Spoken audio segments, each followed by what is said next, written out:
nosotros muy bien, pero sabemos que hubo, como todas las semanas, hay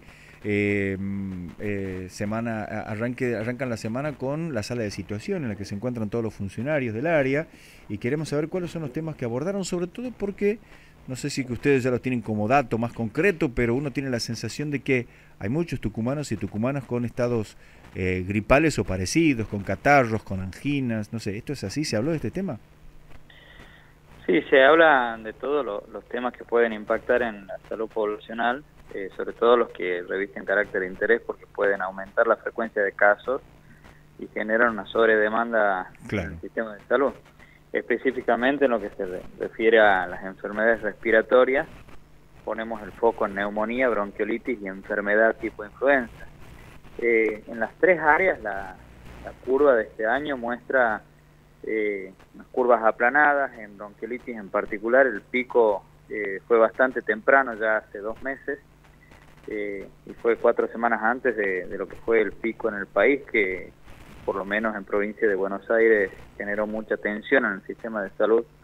En nuestra provincia la verdad que el hecho de empezar a prepararnos ya en el mes de diciembre por instrucciones del ministro generó que sobrellevemos esa semana de pico de casos de la mejor manera. Sí. En este momento estamos con capacidad de respuesta y de internación en todos los sectores pediátricos de la provincia.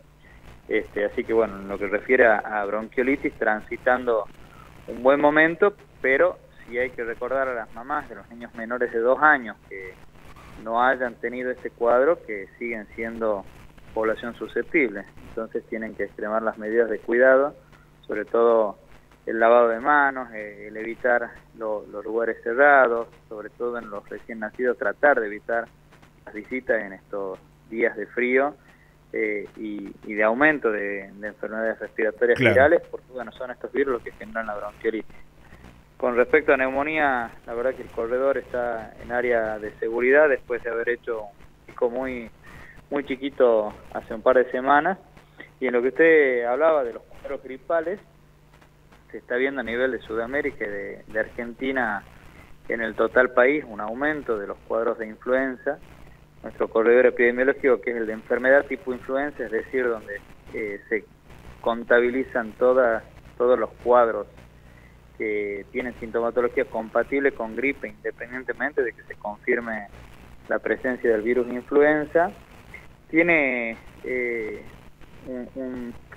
una meseta serruchada. Hay semanas en que aumenta un poquito, la semana siguiente baja, aumenta un poquito, baja, con una leve tendencia al ascenso, y es por eso que estamos planteándole a la población en general y a la población susceptible en particular la importancia de la vacunación antigripal, y que hay que vacunarse en este momento en el cual todavía no tenemos una gran circulación del virus. ¿Y cómo va la vacunación? ¿Hay respuesta en general de los tucumanos y tucumanas?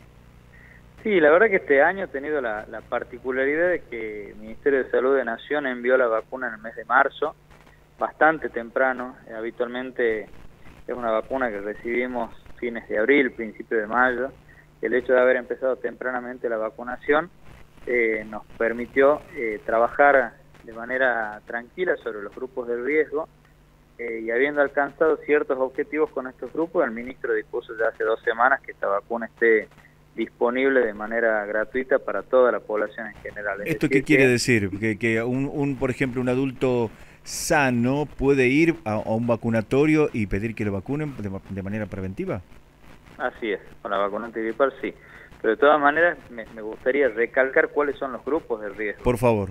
porque ese es el que tiene que tratar de vacunarse sí o sí, al que estamos tratando de convencer. Los grupos de riesgo son los mayores de 65 años, ya que por su edad avanzada tienen riesgo de hacer una gripe grave. Los niños entre los 6 meses y los 2 años, y en este caso en particular está dentro del calendario nacional gratuito y obligatorio. Esto significa que es parte del esquema de vacunación del niño y parte de la obligación de los padres con respecto a la inmunización de los niños.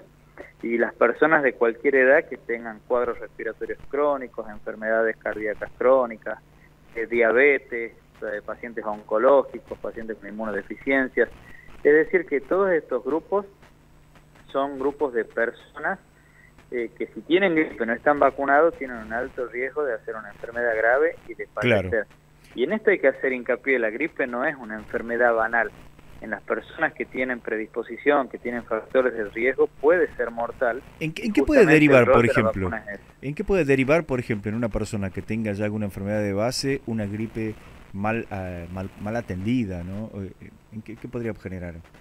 Sí, en realidad, a ver, no es mal atendida porque nada, se asiste a la persona como corresponde, y además de la vacuna, hoy contamos con el oseltamivir, que es un fármaco bastante efectivo, pero en la persona que tiene factores de riesgo en los cuales su inmunidad no puede responder apropiadamente a la infección del virus, puede generar un cuadro de insuficiencia respiratoria que va a requerir el uso de asistencia respiratoria mecánica, es decir, que se conecte la persona a un respirador, y el desenlace puede ser fatal por la misma agresividad del virus y la falta de respuesta del organismo, o por las complicaciones que acarrea en todo paciente estar conectado a un respirador. Claro, doctor. Ahora, así como durante todo el momento de pandemia por COVID-19 se insistía mucho con el barbijo y la verdad que dio resultados, ¿no? en un pool de otras medidas.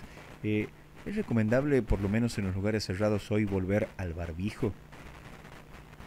Siempre va a ser altamente recomendable en los momentos en los que haya mucha circulación viral, sobre todo para las personas que tienen factores de riesgo. Claro. Yo creo que tiene que ser ya un insumo de cuidado personal que debe ser muy tenido en cuenta en los lugares cerrados, en las instituciones de salud, sobre todo en los sectores donde hay gente con cuadros respiratorios. El uso de barbijo ya está probado que protege. Nosotros cuando hemos empezado a implementar el uso de barbijo con la pandemia, no solamente protegido contra el COVID, no hemos tenido este año en particular enfermedades virales en todo el invierno. Claro, sí, lo recuerdo. Todas las curvas han sido planas, no hemos tenido bronquiolitis, no hemos tenido enfermedad tipo influenza, no hemos tenido neumonía, y eso ha sido por dos cosas, el uso del barbijo y porque ese primer año la circulación de las personas estaba restringida. Ahora, doctor, uno no estaría exagerando, por ejemplo, un adulto sano, por ejemplo, si va al cine o va a un supermercado sabiendo en el momento en el que hay muchas personas, o sube al transporte público de pasajeros en horario pico, ¿no estaría exagerando si ahí en esos lugares usa el barbijo? No es una exageración, y sobre todo, plantear si una persona tiene un cuadro respiratorio, está indicado que se quede en su casa. Si por cualquier motivo debiera salir, y bueno, y con más razón para que use el barbijo para proteger a los demás.